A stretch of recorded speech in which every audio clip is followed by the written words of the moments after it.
이 시간 저와 여러분이 함께 보실 하나님 말씀은 에스더 4장 16절 말씀입니다. 구약성경 에스더 4장 16절 말씀, 우리 한 절 말씀을 합독하도록 하겠습니다. 에스더 4장 16절 말씀입니다. 다 찾으신 줄로 알고 합독하도록 하겠습니다. 하나님 말씀입니다. 시작. 당신은 가서 수산에 있는 유다인을 다 모으고 나를 위하여 금식하되 밤낮 3일을 먹지도 말고 마시지도 마소서. 나도 나의 시녀와 더불어 이렇게 금식한 후에 규례를 어기고 왕에게 나아가리니 죽으면 죽으리이다 하니라. 아멘. 저희가 지난번 영적으로 성장하는 에스더 첫 번째 말씀을 통해서 우리가 영적으로 성장하기 위해 필요한 세 가지 필요 조건에 대해서 함께 살펴보았었는데요. 간단하게 리뷰를 하고 넘어가자면 우리가 영적으로 성장하기 위해서 가장 먼저 필요한 것은 우리의 영적 정체성이었습니다. 변함없는 하나님의 자녀라는 이 정체성을 우리가 놓치지 않아야 한다라고 말씀드렸어요. 이 정체성이 흔들리지 않기 위해서 우리는 늘 말씀으로 내가 하나님의 자녀임을 되뇌이면서 살아야 한다라는 것이죠. 두 번째로는요, 서로가 서로에게 변함없는 권면과 대화가 필요하다라고 말씀드렸어요. 철이 철을 날카롭게 하듯이 서로가 죄악에 빠지지 않도록 말씀 안에 사랑과 믿음으로 권면하고 대화하는 일이 우리 가운데 늘 풍성이 있어야만 우리는 영적으로 성장할 수 있다라고 말씀드렸고요. 마지막 세 번째, 그 무엇보다 중요한 건데요, 변함없는 은혜가 우리에게 필요하다 말씀드렸습니다.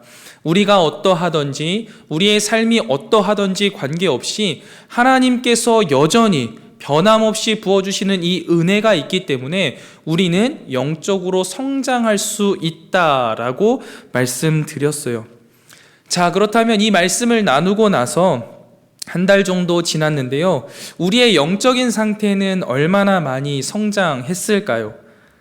오늘은 영적으로 성장하면 자연스럽게 변화되는 우리의 신앙의 모습 세 가지를 에스더의 이야기를 통하여서 함께 살펴보면서 과연 우리가 얼마나 영적으로 성장해 있는가, 또 얼마나 더 성장해야 하는가를 함께 나누어 보기를 원합니다.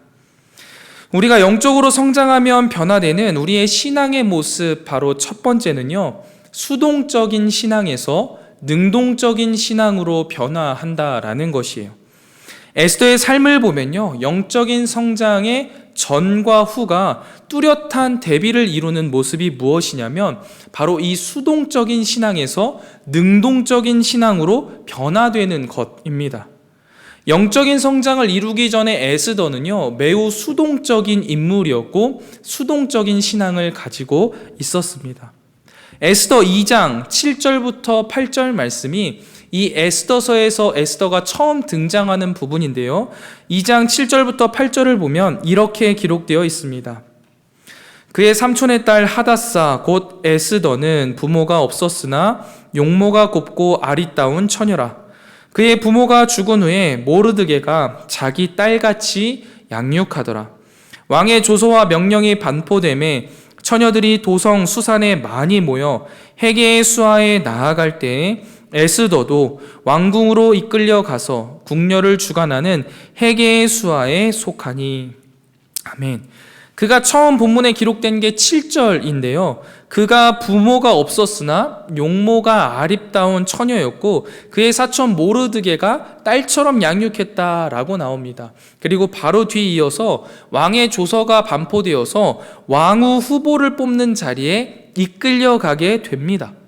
에스더의 이 짧은 시간 가운데 모든 삶을 담고 있는데, 사실 이렇게 좀 어른이 될 때까지, 어른이라고 하긴 좀 그렇지만 청소년 이후가 될 때까지 자신의 삶 속에서요, 에스더는 자기가 선택한 것이 하나도 없습니다. 부모를 잃었고요, 그래서 모르드게에게 키워져야만 했고요, 이쁘다는 이유로 왕궁에 끌려간 것이죠. 그렇게 끌려간 왕궁에서요, 그는 모르드게의 명령을 따라서 수동적으로 자기의 민족과 종족을 말하지 않고 지내야만 했습니다. 이 또한 모르드게의 명령에 순종하는 수동적인 모습이지요. 이후에도요, 에스더가 왕에게 나아갈 차례가 되었을 때 그 사례를 보면 그 당시 페르시아의 감수성과는 대조적인 점을 볼 수 있습니다. 보통 왕후 후보생으로 뽑혀서요, 일정 기간을 준비하고 왕에게 나아가기 전에는요, 그녀가 원하는 모든 것을 들어주는 시간이 있거든요. 그런데요, 이때도요, 에스더는요, 자기 자신을 위해서나 아니면 다른 것을 위해서 능동적으로 무언가를 요구하지 않습니다. 그 대신에 그저 헤게의 조언을 따라서 그 조언을 수동적으로 수용합니다. 에스더는 단지 헤게가 제안하는 것만 받아들이고 왕 앞에 나아가게 되죠. 여기까지도요, 에스더가 통제하는 것, 능동적으로 행동하는 것은요, 아무것도 없습니다. 그저 타인에 의해서 움직여지는 수동적인 삶을 살아가고 있다라는 것이죠.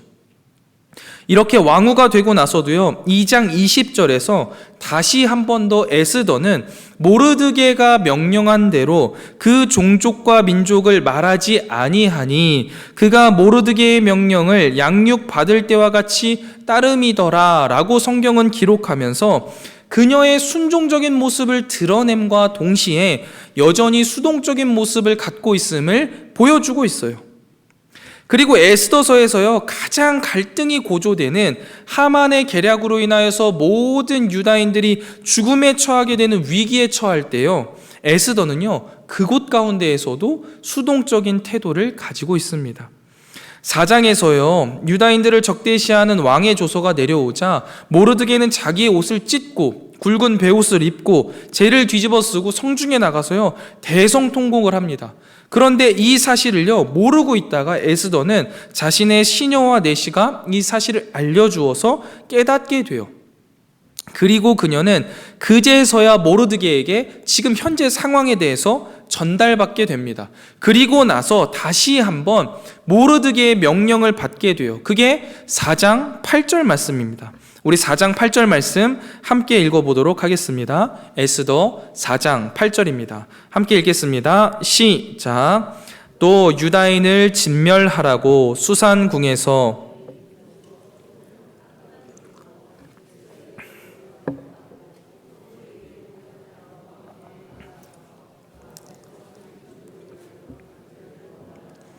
아멘. 여기에서도요, 모르드게는 에스더에게 명령합니다.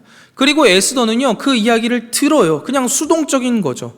이후에 에스더는 계속해서요, 이 모르드게의 권면과 대화, 그리고 하나님의 은혜로 영적인 성장을 조금씩 하게 됩니다. 그러면서요, 수동적이었던 모습이요, 확 능동적인 모습으로, 수동적이었던 신앙이요, 확 능동적인 신앙으로 바뀌게 됩니다. 이전에 에스더는요, 우리가 살펴보았듯이 언제나 수동적이었어요. 에스더는 그저 미모가 뛰어난 사람이었고 주변 사람들의 말에 복종하면서 순종하면서 따르는 수동적인 여인으로 계속해서 그려졌지만 이제부터는 자신이 상황을 주도하기 시작해요. 모르드게의 마지막 가르침인 4장 13절, 14절 말이 끝나고 나서 바로 16절부터는요, 에스더가요, 지시를 받던 수동적인 사람에서요, 지시를 하는 능동적인 사람으로 확 바뀌어 갑니다. 그리고 능동적인 자세로 현재 주어진 상황을요, 주도해 나가기 시작해요. 16절을 보면요, 에스더는 자신에게 지시하던 모르드게에게요, 이제 거꾸로 지시합니다. 16절을 보시면요, 가서라는 명령으로 시작해서 유다 모든 백성들을 행정 중심부인 수산궁에 모아라. 그리고 사흘 동안 나를 위해 금식해라 라고 말해요. 그러면서 특별히 그 규례를요, 엄격하게 먹지도 마시지도 말 것을 명령합니다. 그리고 자신도 동일하게 금식한 후에 규례를 어기고 왕에게 나아갈 것이며 지금의 나의 결단은 죽으면 죽으리라 라는 결단이다 라고 매우 단호하게 능동적인 신앙생활을 가지고 말을 합니다. 그리고 나서 모르드게는 이 에스더가 명령한 대로 오히려 거꾸로 수동적으로 순종하며 다 행하게 되죠. 여러분, 이렇듯 우리의 신앙이요 성숙하고 성장하게 되면요, 처음에는 수동적인 신앙생활에서 시작하겠지만 능동적인 신앙생활로요 점차 자연스럽게 변화, 발전하게 된다라는 사실을요 꼭 기억하시기 바랍니다. 사실 이것은요 아마 우리 모두가 다 경험한 일이기도 하고 앞으로 계속 경험할 일이기도 하죠. 그러나 여러분, 분명히 해두고 싶은 것은요, 이 수동적인 신앙생활이요 잘못되었다라는 것은 아닙니다. 처음 신앙생활을 시작하게 되면요 수동적인 신앙생활을 하게 되는 것이 마땅합니다. 처음 하나님을 인격적으로 만나고 하나님을 믿는 삶이 무엇인지 말씀과 기도를 통해서 또 여러 좋은 신앙의 선배들의 삶과 조언을 통해서 배우게 돼요. 그러면 수동적으로 행하게 되는 거죠. 따라하게 됩니다. 그게 우리에게 자연스럽게 필요한 일이에요. 이때 사실 얼마나 잘 배우느냐가 매우 중요한 부분입니다. 그래서 특별히 다음 세대를 주신 부모님들께서는요, 우리 아이들이 어리면 어릴수록 이 수동적인 신앙생활에 매우 신경을 많이 써주셔야만 합니다. 우리 다음 세대들은요, 이 시기에 신앙생활을 어떻게 해야 하는지를 배우기 때문이에요. 어렸을 때 배운 것을 가지고 평생 신앙생활을 하기 때문에 우리가 3살 버릇 80 간다라는 말 하잖아요. 신앙생활도 마찬가지예요. 어린 시절에 수동적인 신앙생활을 잘 배운 친구들은 나이가 들어가면 들어갈수록 능동적인 신앙생활에서도 아주 아름다운 모습으로 신앙생활을 하게 된다라는 것이죠. 저만 하더라도 어린 시절부터요 신앙생활을요 매우 수동적으로 배운 케이스인데요, 주일 예배 목에 칼이 들어와도 지키는 것이었고, 교회 수련회나 행사들이 있으면 당연히 참석하는 것을 넘어서 봉사하는 것으로 배웠어요. 특별 새벽 기도에 교회 행사 무조건 참여하는 거였고요. 기도 생활, 헌금 생활 부분에서도 목사님이 알려주시고 부모님이 보여주신 그대로 순종하면서 수동적으로 하나하나 배워왔습니다. 그런데요 여러분, 이게 언제까지나 수동적인 것에만 머물러 있어서는 또 안 됩니다. 왜냐하면요, 이 수동적인 신앙생활은요, 신앙생활 자체를 배우는 데에는 의미가 있겠지만 신앙생활의 활력이, 진정한 만족과 행복이 상대적으로 능동적인 신앙생활에 비해서요 매우 많이 떨어지기 때문입니다. 다 아시죠? 부모님이 나가라고 해서 나가는 주일 예배는요 사실 예배보다는 친구들과 노는 것에 그 의미를 빼앗길 때가 많이 있습니다. 교회 수련회나 행사들도 마찬가지예요. 특별 새벽 기도회도 마찬가지예요. 그런데 이게 어느샌가요 신앙의 성장이 일어나서 이 수동적인 신앙이 능동적인 신앙으로 이 마인드가 바뀌게 되면요, 그 안에 참으로 활력과 큰 만족과 기쁨이 누려지게 됩니다. 나에게 주신 하나님의 비전을 발견하는 그 순간, 내가 무엇을 어떻게 해야 할까 능동적인 사고를 가지고 판단하고 그 일을 향하여서 나아갈 때에는요, 그곳에 바로 단호한 결단과 각오가 있는 거예요. 에스더처럼 죽음을 불사하는 열심이 생기게 되는 겁니다. 이게 하나님을 향한 뜨거운 열정이거든요. 이게 언제 생긴다고요? 신앙의 성숙이 이루어져서 우리가 자연스럽게 수동적인 신앙생활에서 능동적인 신앙생활로 변화될 때 일어나는 일입니다. 그러나 분명한 것은요, 우리가 수동적인 신앙생활을 통해서 하나님이 원하시는 것이 무엇인지를 깨닫게 되고 주변 사람들의 말씀으로 해주는 권면이 있을 때 가능하다라는 사실도 기억해야 합니다. 그래서 우리 다음 세대들에게 말씀을 읽히고 바른 신앙생활의 모습이 무엇인지를 보여주는 것이 매우 중요한 것이죠. 이제 4월 21일부터요 어린이 금요기도회가 시작되지 않습니까? 오고 싶어하는 아이들도 있겠지만 오고 싶어하지 않는 아이들도 분명히 있을 거예요. 그리고 평상시에 와서 하지 않던 예배를 드리고 기도를 하려고 하니 어쩌면 힘이 들어서 1주, 2주 나오고 나면 나오기 싫어할 수도 있을 겁니다. 그때요 우리는 어떻게 해야 합니까? 우리 아이들에게 수동적인 신앙생활을 가르쳐야 돼요. 그리고 동시에 이 수동적인 신앙생활에서 머물지 않도록 능동적인 신앙생활로 바뀔 수 있도록 부모님이 먼저 앞장서서 열심히 기도하는 모습을 보여주시고 기도해야만 하는 이유를 알려주시고 그 가운데 충분한 기도와 칭찬과 격려, 독려를 해주시면요, 우리 아이들이 이 시대의 에스더로 자라나는 것 아니겠습니까? 우리의 모든 신앙생활도 그렇게 나아온 것이지요. 수동적인 신앙생활 필요합니다. 배워야 하니까요. 그런데 거기에서만 머물러 있어서는 안 된다는 거예요. 더 이상 수동적인 신앙생활에서만 머물 게 아니라 능동적인 신앙생활로 변화되어야 합니다. 지난 설교에 말씀드린 세 가지 필요들을 통하여서 우리와 우리 다음 세대들의 신앙생활이 수동적인 신앙생활에서 발전하여서 능동적인 신앙생활로 변화되기를 주님의 이름으로 축원드립니다. 다음으로요, 영적으로 성장하면 변화되는 우리의 신앙의 모습 두 번째는요, 나만을 생각하던 이기적인 신앙에서요, 우리를 생각하는 이타적인 신앙으로 변화된다라는 것입니다.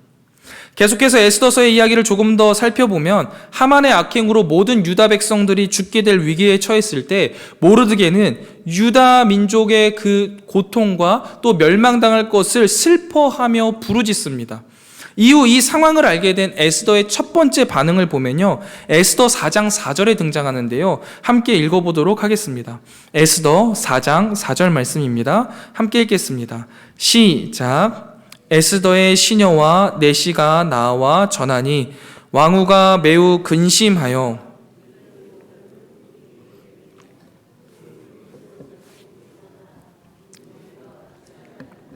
아멘. 에스더의 첫 번째 반응은 무엇입니까? 매우 근심하여 라고 말하고 있죠. 여기서 근심했다 라고 번역된 단어는 현기증이 나다, 몸부림을 치다 라는 의미를 가지고 있습니다. 그렇다면 이 에스더가 현기증이 날 정도로 몸부림을 칠 정도로 근심하는 이유는 뭐라고 생각하세요? 모르드게나 유다 민족의 상황에 대한 근심일까요? 아니면 까딱하면 들통날 것 같은 자기 신분에 관한 걱정일까요?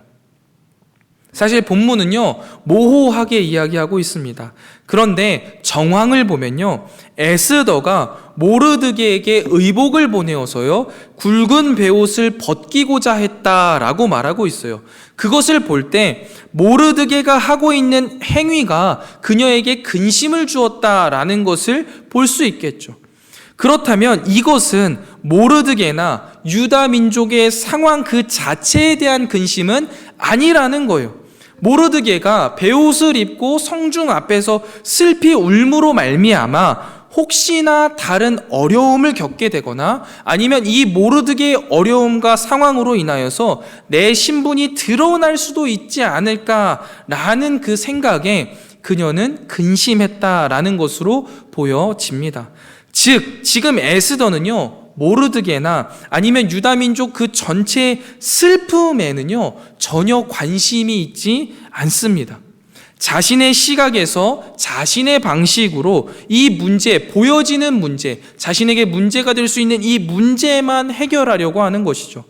공동체 전체가 아닌 나의 문제, 이 개인의 문제를 해결하려고 하고 있는 모습이에요. 그런데 이러한 에스더의 제안을요, 모르드게가 단칼에 거절합니다. 이후 모르드게는 헤게를 통하여서요, 현재 상황을 더 자세하게 에스더에게 전달합니다. 그리고 에스더가 왕에게 나아가서 이 유대 민족을 위하여서 간절히 구할 것을 요청합니다. 이때 에스더의 두 번째 반응이 등장하는데요, 4장 11절 말씀입니다. 우리 함께 읽어보도록 하겠습니다. 4장 11절입니다. 시작. 왕의 신하들과 왕의 각 지방 백성이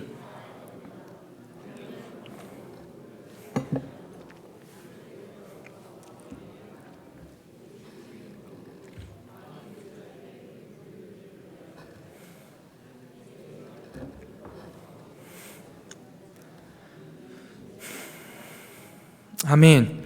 에스더가 뭐라고 말합니까? 유다인들의 목숨을 걱정하는 게 아니라요, 자기 목숨을 걱정하고 있어요.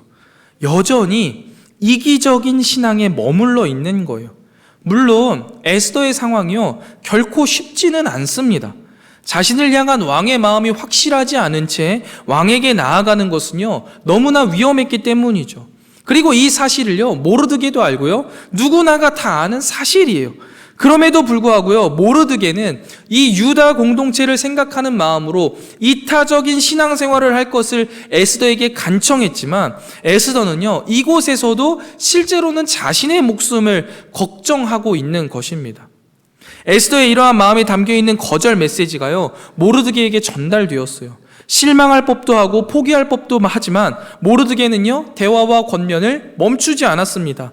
그리고 다시금 하닥을 통해서 자신의 확신과 경고를요, 에스더에게 전하면서 다시금 결단할 것을 요청합니다. 그것이 바로 에스더 4장 13절부터 14절까지의 말씀입니다. 우리 함께 읽어보도록 하겠습니다. 13절 14절입니다. 시작.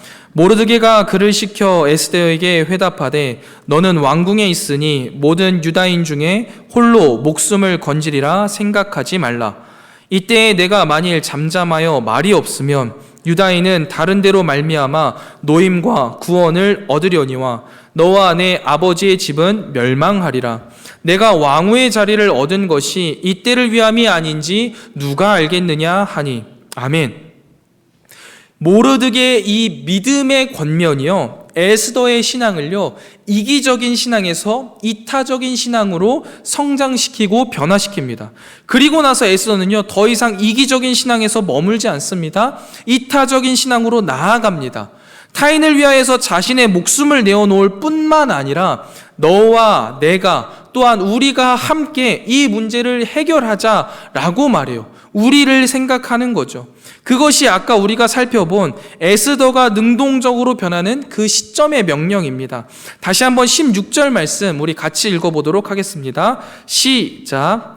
당신은 가서 수산에 있는 유다인을 다 모으고 나를 위하여 금식하되 밤낮 3일을 먹지도 말고 마시지도 마소서.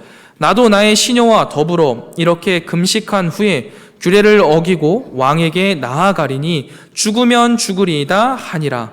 아멘. 여기에서 에스더가요, 유다인들에게는 자신을 위하여서 금식하라 하고 자신과 시녀도 금식하겠다 하는 것은요, 자신이 헌신하든 하나님 나라와 공동체를 위하여서 우리가 함께 헌신하자라는 의미를 가지고 있는 거예요. 나 혼자 하겠다는 게 아니에요. 우리가 함께 해내야 한다라는 것이죠. 종종 우리는요, 그리스도인들 사이에서요, 이런 말을 합니다. 하나님이 하시겠지. 이 말 안에 어떤 의미를 담고 있습니까? 그냥 내버려둬. 어떻게든 되겠지. 라는 표현을 할 때가 혹시 있지는 않습니까? 사실 하나님이 하신다라는 이 말은요, 우리 스스로가 성취할 수 없는 일들이 있다, 하나님이 하셔야 하는 일들이 있다라는 뜻으로 이해한다면 그 말 자체는 성경의 가르침과 일치합니다. 그런데 반대로요, 우리가 이 세상에서 진정한 변화를 일으키는데 내가 감당할 의미 있는 역할이 전혀 없다라는 것을 전제한다면요, 그것은 우리가 마땅히 해야 할 일들로부터 도피하려는 불신앙의 태도일 수 있습니다. 즉 이기적인 태도라는 것이죠. 그런데 에스더는요, 모르드게와 유다민족 전체에게요, 금식을 제안합니다. 이것은요, 우리가 함께 해야 한다는 거예요. 하나님이 분명히 하시지만 하나님의 나라와 영광을 위하여서 우리 또한 전적으로 헌신해야 한다라는 것이죠. 그 과정에서 하나님이 일하신다고 우리는 신뢰한다. 그러나 그것이 이루어지는 것을 보기 위하여서 우리는 함께 온 힘을 다하고 모든 노력을 기울여야만 한다라고 이야기하는 거예요. 나를 보는 것에서 우리를 보게 하고 나 혼자 일하는 것에서 우리가 함께 일해야 한다라는 것으로 나아가는 것이죠.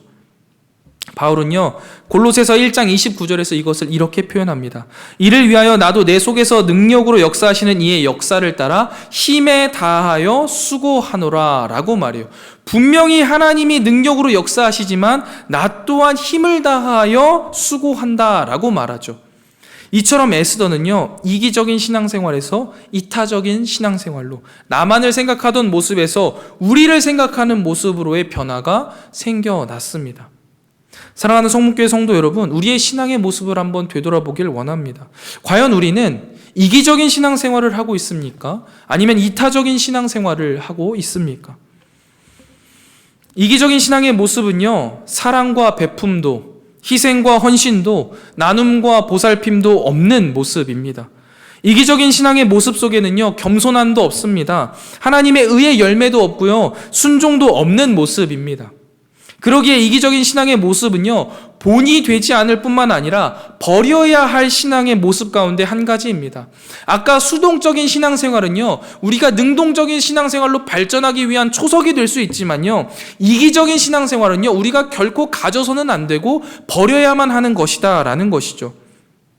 이기적인 신앙의 모습은요, 관계를 어렵게 합니다. 공동체 생활을 힘들게 만들어요. 자기중심적이고 자기지향주의적이며 자신의 모습을 드러내려고만 노력한다라는 것이죠. 그런데 여러분, 우리가 말씀을 통해서 알듯이 믿음이라는 것은, 신앙이라는 것은요, 자신의 유익을 구하는 것이 아니지 않습니까? 나를 유리하게 하기 위하여서 하는 것이 아니지 않습니까? 그런데요, 어느샌가 우리 신앙생활 속에 내 신앙 하나 지키기도 급급한데 라는 문장이 들어오기 시작했습니다. 그래서 섬김을 받기는 원하는데 섬기는 것은 원하지 않는 이기적인 신앙의 양태들이요, 우리 안에 스멀스멀 들어오게 되었습니다. 연말만 되면 교회들이요, 교회를 섬길 일꾼들을 찾는 일에요, 참 많은 에너지를 쏟습니다. 전화를 수도 없이 하고 광고도 하지만 교회를 섬긴 일꾼들을 찾는 일이요, 참으로 녹록지 않습니다. 그러면서요, 입으로는 하나님의 일은 하나님이 하시겠지 라는 말로 나는 안 돼, 나는 지금 내 신앙 지키기에도 급급해, 먹고 살기도 바빠 라는 내 마음을요, 그럴싸하게 포장해 버립니다. 그런데 여러분, 한번 곰곰이 생각해 보세요. 지금 우리를 섬기는 셀장님들은, 지금 우리를 섬기는 수많은 섬김의 손길을 내밀고 계시는 분들은 그런 마음이 없으실까요? 셀장 워크숍에 저는 사실 셀원들이 다 참여해야 한다고 생각해요. 그 시간 셀장님들이 나누어 주시는 간증이요, 우리의 이기적인 신앙을 처방해주고 또 치료해주는 약이 될 거라고 생각하거든요. 셀장님들이요, 셀 모임을 앞두고 준비하시면서 과연 내가 잘하고 있는 걸까? 나만큼 못난 셀장에 섬김을 받는 셀원들에게 미안한 마음으로 준비하고 또 준비합니다. 그렇게 섬겨가요. 무거운 마음에 다 내려놓고 싶지만 그럼에도 불구하고 공동체를 위하여서 조금만 버텨보자, 이번 년만 버텨보자 하는 마음으로 섬기시다가 보면 하나님의 때에 따라서 돕는 은혜와 열매들로 또 잠깐 행복해서 다시 한번 힘을 내보면서 감당하시는 분들이 우리 셀장님들, 또 우리 교회를 섬기고 계시는 수많은 봉사의 손길들 아닙니까?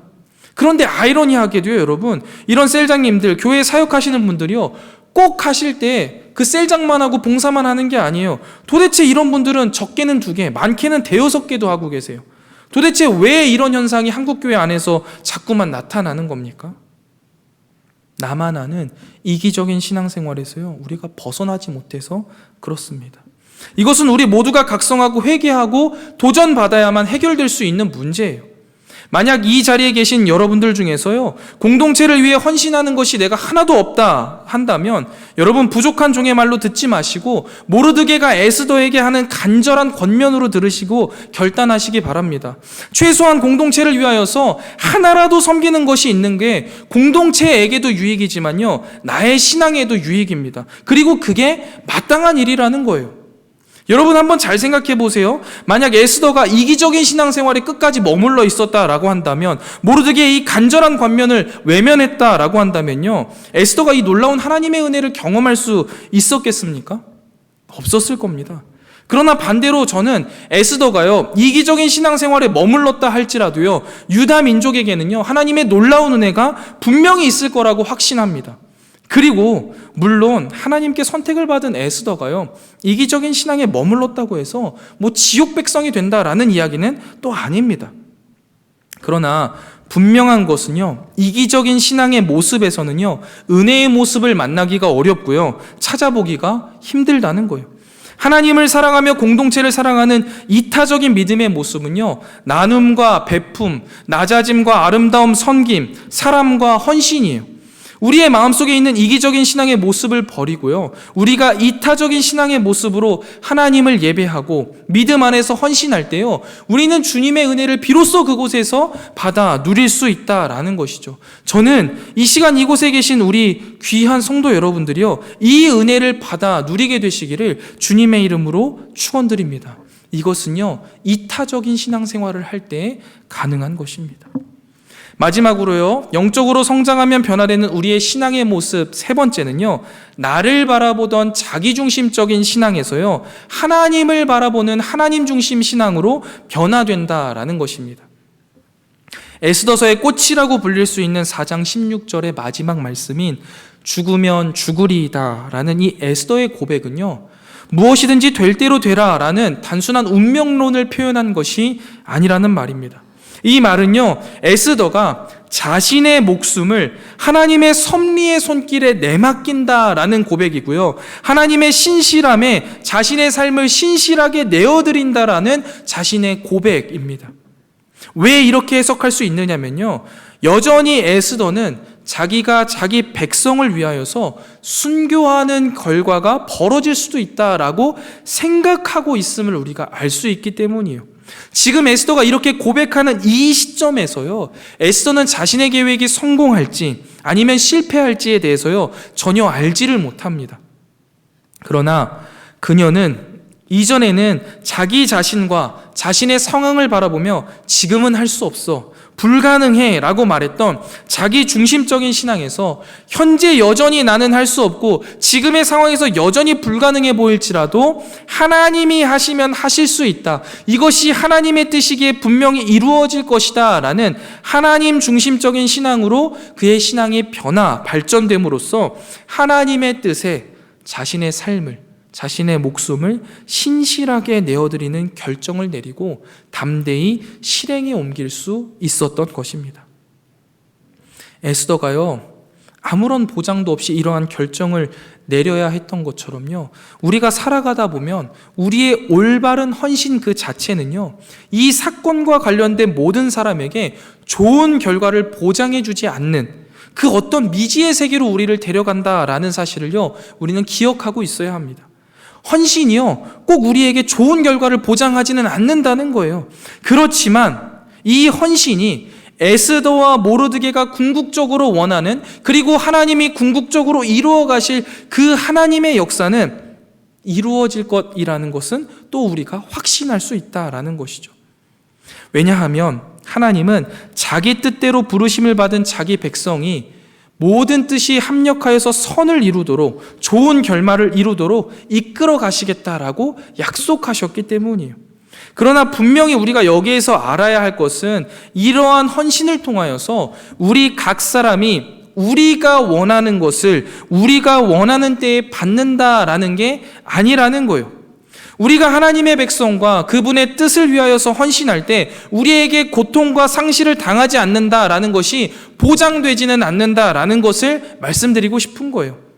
헌신과 내가 원하는 내 뜻이나 내가 원하는 시간에 하나님의 뜻이 이루어지는 것은요, 전혀 상관관계가 없다라는 거예요. 그렇기 때문에 지금 우리에게 중요한 점은요, 내 헌신으로 인하여서 개별적인 결과가 어떻게 나오느냐가 아니에요. 신실함이 중요하다라는 거예요. 신실함 그 자체가 우리에게는 굉장히 중요한 거예요.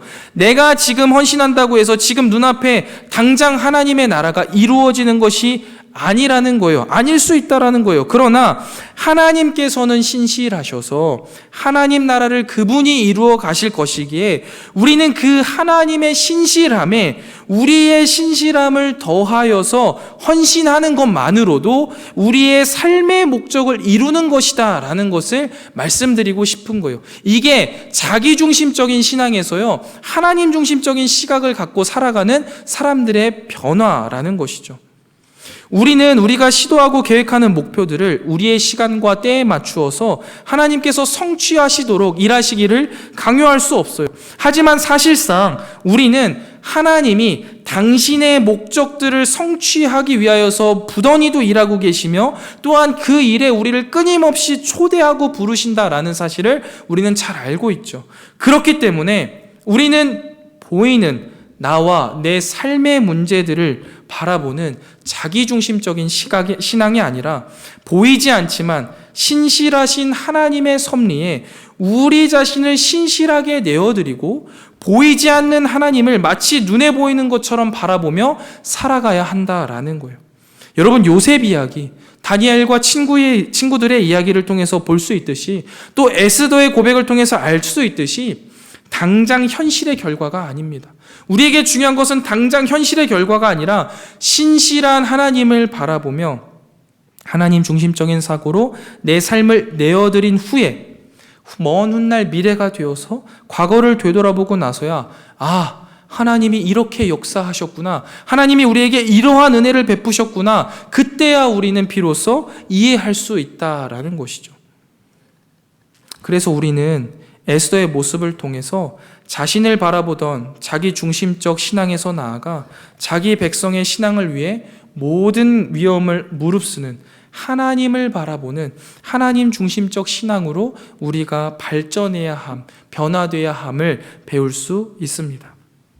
사랑하는 성목교회 성도 여러분, 우리는 어떤 신앙의 모습을 가지고 있습니까? 하나님을 믿는다고 말하지만 사실은 여전히 나를 바라보고 내 안에 있는 문제들을 바라보는 자기 중심적인 신앙생활을 하고 있지는 않습니까? 나에게 주어진 문제들을 바라보고 내 방식과 내 뜻대로 해결해 보려고 안간힘을 쓰거나 아니면 포기해버리는 자기 중심적인 신앙생활에 머물러 있다면 이제는 나에게 주어진 문제들이 아니라 하나님이 나에게 주신 목적과 비전을 바라보고 하나님을 바라보는 하나님 중심적인 신앙으로 변화되시기를 축원드립니다. 그러나 오해하지 말아야 할 것은 하나님 중심적 신앙이라는 것이 내가 하나님을 위하여서 무엇인가를 포기하면 무조건 하나님이 그 포기한 것에 대한 대가를 주실 것이라는 생각입니다.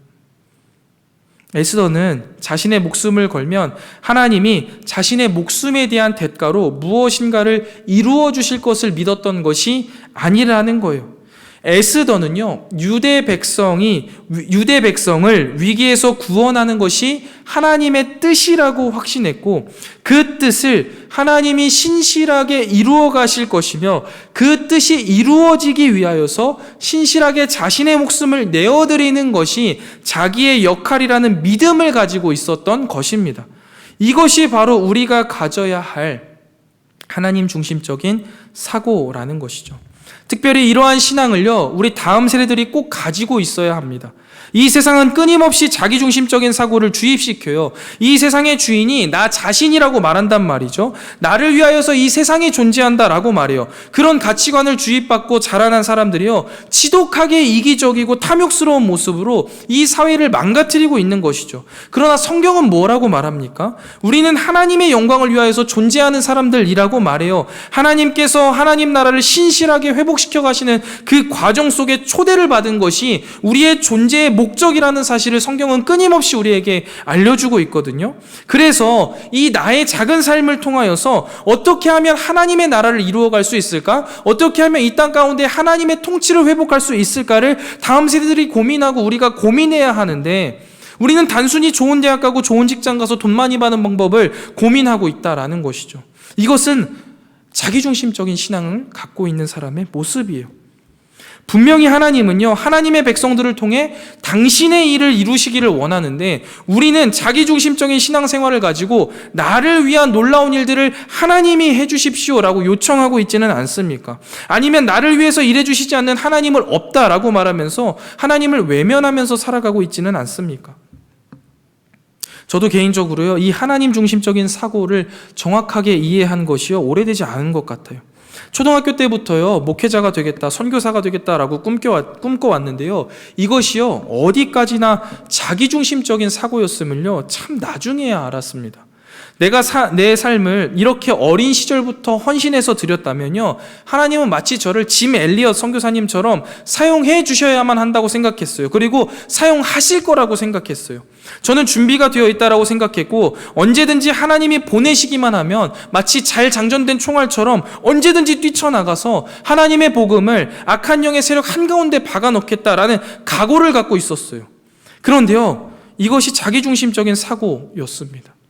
하나님은요, 이런 자기중심적인 사고를 갖고 있는 저에게요, 모든 길을 막으시고 광야와 같은 시간 속에서요, 만약 내가 나를 위하여서 이 모든 것을 내려놓으라고 한다면 내려놓을 수 있는지를 물어보셨습니다.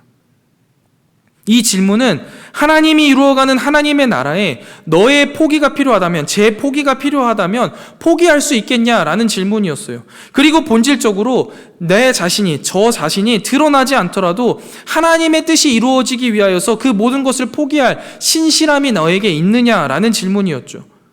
그런데요, 여러분, 이 질문에요, 아이러니하게도요, 그동안 제 나름대로 드렸던 제 헌신이 다 무너지는 것 같았습니다.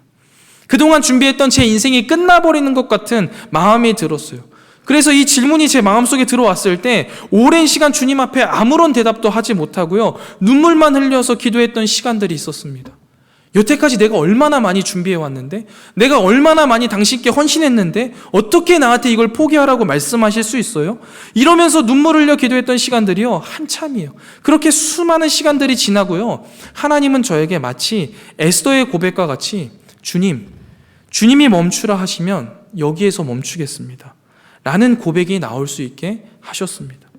제가 선교사로 나가지 않더라도 하나님은 분명 하나님의 나라를 이루어 가실 것이 분명하기 때문에 내가 주님의 신실하심을 믿으며 제 자신을 신실하게 내어드리는 것으로서 여기에서 멈추라 말씀하시면 멈추는 것이 제 사명을 다하는 것이라는 확신이 있었기 때문이에요.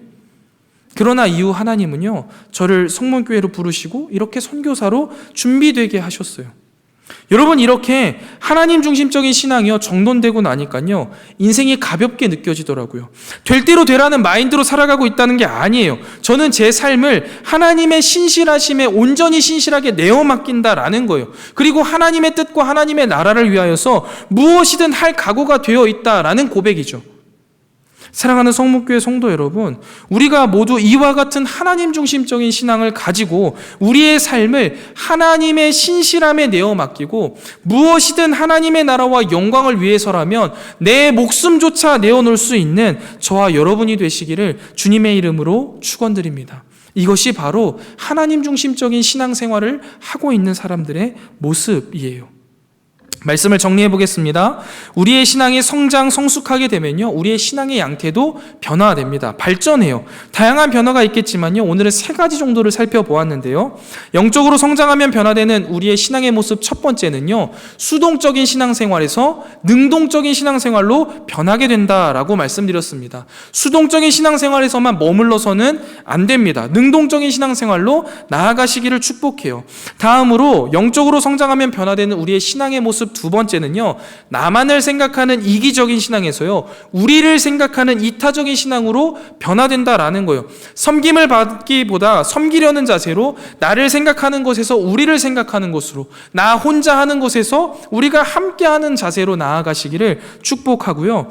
마지막으로요, 영적으로 성장하면 변화되는 우리의 신앙의 모습 세 번째는요, 나를 바라보던 자기중심적인 신앙에서요, 하나님을 바라보는 하나님 중심적인 신앙으로 변화된다라는 것입니다. 나의 삶을 하나님의 신실함에 내어 맡기세요. 현재의 결과가 중요한 게 아니라는 거예요. 그 신실하신 하나님에게 내 삶을 신실하게 내어드린 것, 그것으로 족하다라는 거예요. 그래서 무엇을 하든지 하나님의 나라와 영광을 위하여서 내 목숨조차 내어드리며 이 마지막 시대에 에스더처럼 쓰임받는 저와 여러분이 되시기를 주님의 이름으로 간절히 축원드립니다. 우리